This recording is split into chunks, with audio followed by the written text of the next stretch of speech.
All right, folks, time for another segment of a little bit of road trip, and this time to the Robert C. Williams Paper Museum. That's right, we have a museum right here in town over at Georgia Tech, all about paper. And believe me, there's more to it than just writing on it. Check it out.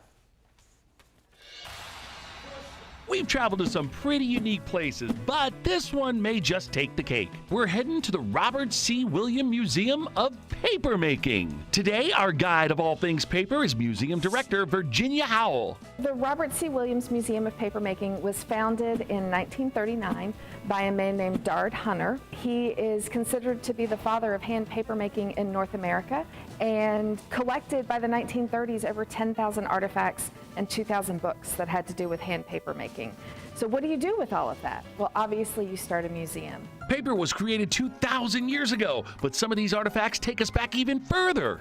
This piece right here is one of my favorites. It's from the 2nd century BC, so it's well over 2,000 years old. Whoa, what is written on that? So it's written in Greek, and I can't read Greek. It's all Greek to me. It is. Although the process of creating paper has evolved, we've held on to some original ideas. On these, there are raised designs on the screen. And these are what create the watermarks. Watermarks can only be produced when you are making the paper. You can't add them in afterwards. So it's a really great security feature. And we still use watermarks today in our currency. The dollar bill that I Exactly. put in the museum. From ancient techniques to modern effects, this place doesn't skip a beat in the progression of paper. All right, we've had quite an extensive history about paper, but I'm not ready to fold on you just yet. Paper joke! I think since you've heard all about paper, it's time for you to make some paper. You heard that right, make paper. With a little guidance and patience from my teacher, I was able to turn this into this. We are in a classroom. I know I'm gonna get a grade, but here's my paper. There's my note that I wrote to my wife. How did I do? Well, I gotta say, this is terrible. Really? You know, terrible. Ending on a paper joke.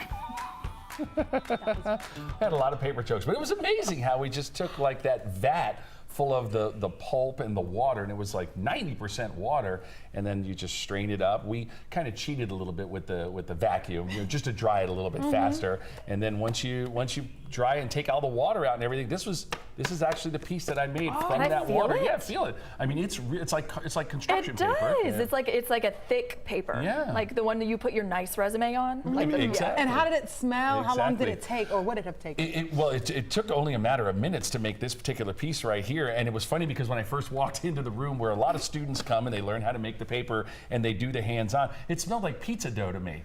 So I got Pizza dough? Yeah, so we were right there at Georgia Tech, so I felt like I should go across the street to Rocky Mountain Pizza, which is right there on campus. Now it just smells like paper. It just smells like paper now, yeah. So cool, Greg. Yeah, it was really neat. Had a great time, and a lot of kids, a lot of schools like to go there. So, you know, I feel like you should frame that. My note to my not wife. that. It said, "I made this paper for you. I love you." And it's his head. So, and she's probably sound to say. I always draw my little bald head. That's my watermark right there. So, yeah, that's pretty cool.